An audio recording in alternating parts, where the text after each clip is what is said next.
السلام علیکم ایوریون، امید کرتی ہوں آپ سب خیریت سے ہوں گے۔ تو سٹارٹ کرتے ہیں آیت نمبر 63 سے 66 تک۔ آیت نمبر 63 کا ترجمہ: کیا ہم نے ہی ان کا مذاق بنا رکھا تھا یا ہماری نگاہیں ان سے ہٹ گئی تھی؟ یعنی دنیا میں جہاں ہم غلطی پر تھے، یا وہ بھی ہمارے ساتھ ہی یہیں کہیں ہیں، ہماری نظریں انہیں نہیں دیکھ پا رہی۔ یقین جانو کہ دوزخیوں کا یہ جھگڑا ضرور ہی ہوگا، یعنی آپس میں ان کی تکرار اور ایک دوسرے کو مرتتن بنانا ایک ایسی حقیقت ہے جس میں تحلف نہیں ہوگا۔ کہہ دیجئے کہ میں تو صرف خبردار کرنے والا ہوں، اور بجزا اللہ واحد غالب کے اور کوئی لائق عبادت نہیں۔ یعنی جو تم گمان کرتے ہو میں وہ نہیں ہوں، بلکہ تمہیں اللہ کے عذاب اور اس کے عتاب سے ڈرانے والا ہوں۔ 66 کا ترجمہ ہے: جو پروردگار ہے آسمانوں کا اور زمین کا اور جو کچھ ان کے درمیان ہے، وہ زبردست اور بڑا بخشنے والا ہے۔ آیت نمبر 63 اس آیت مبارکہ میں اہل جہنم ایمان والوں کے بارے میں وہاں پر کہیں گے کہ آج ہمیں وہ غریب اور کمزور مسلمان جنہیں ہم حقیر اور کمتر درجے کے لوگ سمجھتے تھے، وہ ہمیں آج کہیں دکھائی نہیں دے رہے۔ شاید وہ یہیں کہیں ہوں اور ہماری نظروں سے اوجھل ہوں، یا ہم غلطی پر ہوں جو انہیں حقیر سمجھ کر ان کا مذاق اڑایا کرتے تھے، اور وہ حقیقت میں اچھے لوگ ہوں اور وہ اس عذاب سے بچ گئے ہوں۔ دوستو، آیت نمبر 64 میں دوزخیوں کے مکالمے کی حقیقت کے بارے میں بتایا گیا ہے۔ اگرچہ روز محشر کی ہولناکیاں اتنی شدید ہوں گی کہ کسی کو دوسرے کی طرف توجہ کرنے کا ہوش تک نہ ہوگا، تاہم یہ ایک حقیقت ہے جس میں کوئی شک نہیں۔ اہل دوزخ ایک دوسرے کے سر الزام دیں گے اور آپس میں جھگڑا کر رہے ہوں گے۔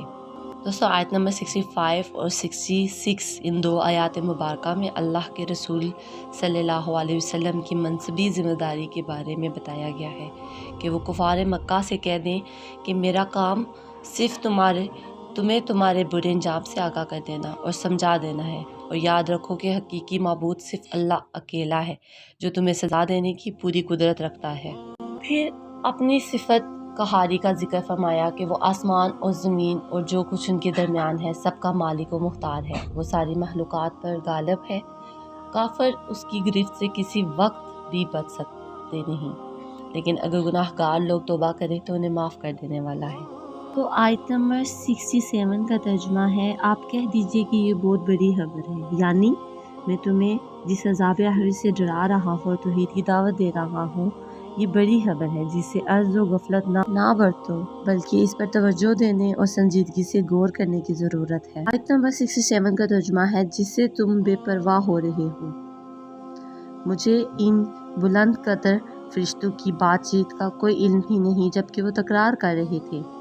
دوستو، یہاں پہ ملأ اعلیٰ سے مراد فرشتے ہیں، یعنی وہ کس بات پر بحث کر رہے ہیں میں نہیں جانتا۔ ممکن ہے اس اختصام بحث و تکرار سے مراد وہ گفتگو ہو جو تخلیق آدم علیہ السلام کے وقت ہوئی، جیسا کہ آگے اس کا ذکر آ رہا ہے۔ آیت نمبر 69 میں ہے، آیت نمبر 70 میں ہے: میری طرف فقط یہی وحی کی جاتی ہے کہ میں تو صاف صاف آگاہ کر دینے والا ہوں، یعنی میرے ذمہ داری یہی ہے کہ میں وہ فرائض و سنن تمہیں بتا دوں جن کے اختیار کرنے سے تم عذاب الہی سے بچ جاؤ گے، اور ان محرمات و معاصی کی وضاحت کر دوں جن کے اجتناب سے تم رضا الہی کے اور بصورت دیگر اس کے غضب و عقاب کے مستحق قرار پاؤ گے۔ یہی وہ انداز ہے جس کی وحی میری طرف کی جاتی ہے۔ آیت نمبر 71: جبکہ آپ کے رب نے فرشتوں سے ارشاد فرمایا کہ میں مٹی سے انسان کو پیدا کرنے والا ہوں۔ یہ قصہ اس سے قبل سورہ بقرہ، سورہ اعراف، سورہ ہجر، سورہ بنی اسرائیل اور سورہ کہف میں بیان ہو چکا ہے۔ اب اسے یہاں بھی اجمالاً بیان کیا جا رہا ہے، یعنی ایک جسم جنس بشر سے بنانے والا ہوں۔ انسان کو بشر زمین سے اس کی مباشرت کی وجہ سے کہا، یعنی زمین سے ہی اس کی ساری وابستگی ہے اور سب کچھ اسی زمین پر گرتا ہے، یا اس لیے کہ وہ بادی البشر ہے، یعنی اس کا جسم یا چہرہ ظاہر ہے۔ آیت نمبر 72 کا ترجمہ: سو جب میں اسے ٹھیک ٹھاک کر لوں اور اس میں اپنی روح پھونک دوں تو تم سب اس کے سامنے سجدے میں گر پڑنا۔ اس میں سو جب میں اسے ٹھیک ٹھاک کر لوں، یعنی اسے انسانی پیکر میں ڈال لوں اور اس کے تمام اجزاء درست اور برابر کر لوں اور اس میں اپنی روح پھونک دوں، مطلب جس کا میں مالک ہوں، میرے سوا اس کا کوئی اختیار نہیں رکھتا، اور جس کے پھونکتے ہی یہ پیکر حق کی زندگی حرکت اور توانائی سے بہریاب ہو جائے گی۔ انسان کی شرف و عظمت کے لیے یہی بات کافی ہے کہ اس میں وہ روح پھونکی گئی ہے جس کو اللہ تعالیٰ نے اپنی روح قرار دیا ہے۔ تو تم سب اس کے سامنے سجدے میں گر پڑنا۔ یہ سجدہ تحیہ یا سجدہ تعظیم ہے، سجدہ عبادت نہیں۔ یہ تعظیمی سجدہ پہلے جائز تھا، اس لیے اللہ نے آدم علیہ السلام کے لیے فرشتوں کو اس کا حکم دیا۔ اب اسلام میں تعظیمی سجدہ بھی کسی کے لیے جائز نہیں ہے۔ حدیث میں آتا ہے، نبی پاک صلی اللہ علیہ وسلم نے فرمایا، اگر یہ جائز ہوتا تو میں عورت کو حکم دیتا کہ وہ اپنے خاوند کو سجدہ کرے۔ آیت نمبر 73۔ چنانچہ تمام فرشتوں نے سجدہ کیا۔ انسان کا دوسرا شرف ہے کہ اسے ملائکہ مسجود بنایا، یعنی فرشتے جیسی مقدس مخلوق نے اسے تعظیماً سجدہ کیا۔ کلہم سے ظاہر ہوتا ہے کہ ایک فرشتہ بھی سجدہ کرنے میں پیچھے نہیں رہا۔ اس کے بعد اجمعون کہہ کر یہ واضح کر دیا گیا کہ سجدے میں بھی سب نے بیک وقت ہی کیا، مختلف اوقات میں نہیں۔ بعض کہتے ہیں کہ یہ تاکید اور تاکید تمام میں مبالغے کے لیے ہے۔ آیت نمبر 74۔ مگر ابلیس نے اس نے تکبر کیا اور وہ تھا کافروں میں سے۔